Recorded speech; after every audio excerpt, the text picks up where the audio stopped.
Hello and welcome to the March 9th edition of Monday Motivation, PowerPoints for Successful Christian Living. Have you ever had a time in your life when you thought you had it all together, things are going well, and all of a sudden your bubble gets burst and that gets shot down, and as a result you learn a valuable life lesson? A number of years ago I had one such experience. We had a business that was starting up and doing quite well. We had 3 kids, a young family, and here I am thinking I've got it all together, life is good, the family's doing well, the business is doing fairly well, and that got shot down.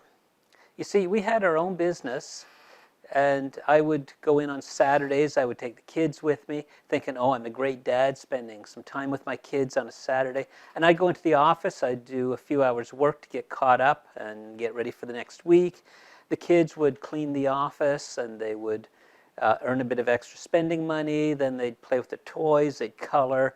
And a few hours later, I'd bribe them with some ice cream at McDonald's, and we'd head off home. But one such Saturday, while they were drawing, my oldest, Kev, who was 7 at the time, he came to me after being quiet for half an hour, drawing away, and he brought me a picture that took my bubble, and it went pop. And the whole thing went and the drawing that he gave me, I was cleaning up my bookshelf a couple of weeks ago, and I came across it. The drawing he gave me was this. And on there, this very creative drawing, this 7-year-old kid says, "Stop wearing out the computer. It does not like you anymore. You use too many volts. Get a better fuse. I love you. Too many computer. You only need one computer."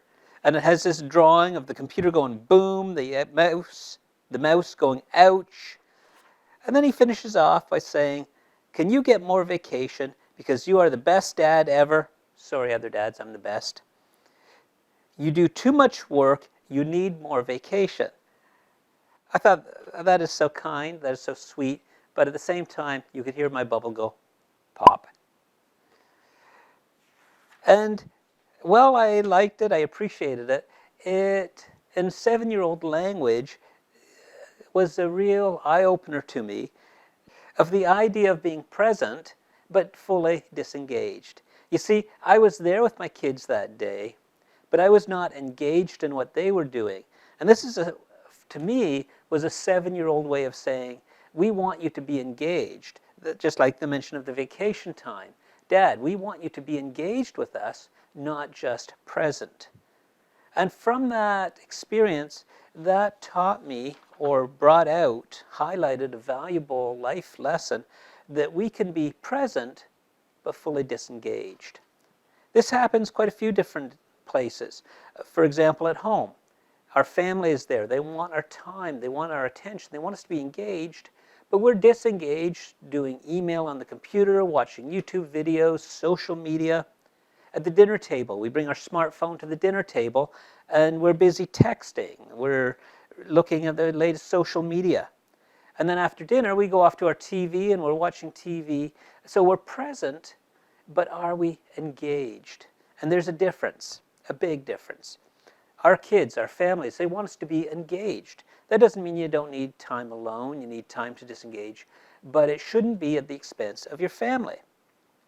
At work, often I would go into meetings that are an hour, 2 hours long, and myself sometimes, but often you would see people that are disengaged. They've got their phone under the table, they're doing emails, totally oblivious to what's going on in the meeting.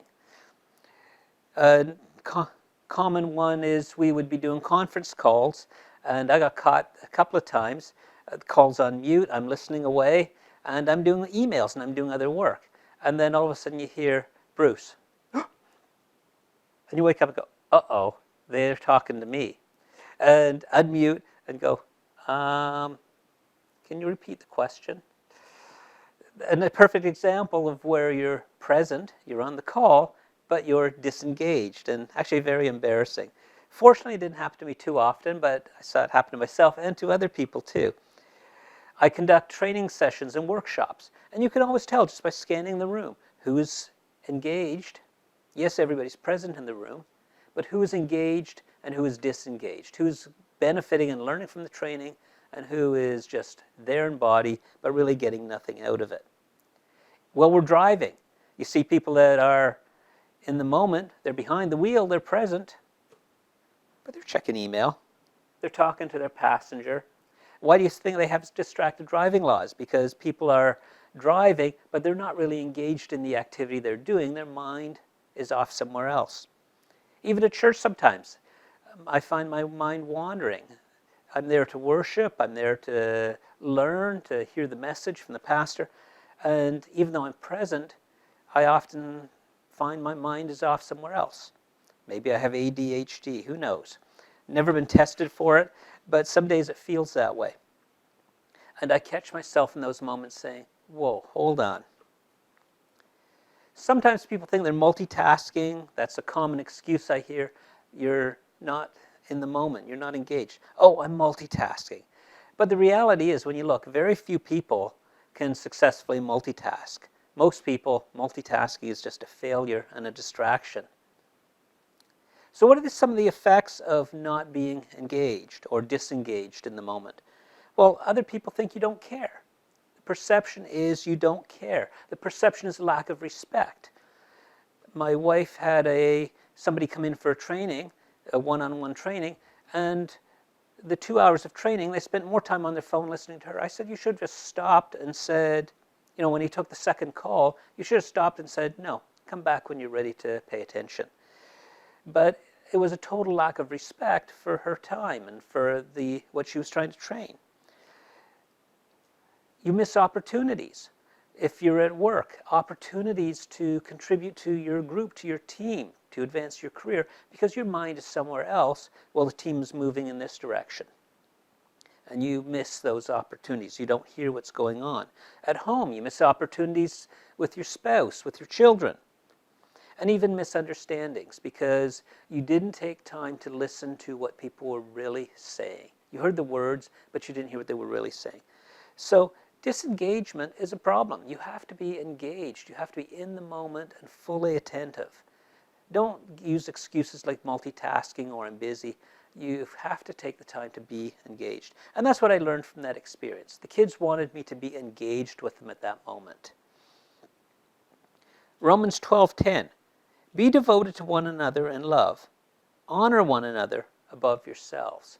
And if you're honoring somebody, you are engaged. If I go to court, I show honor and respect to the judge as he walks in, not by talking on my phone or doing emails on my phone, but by standing and by showing that respect.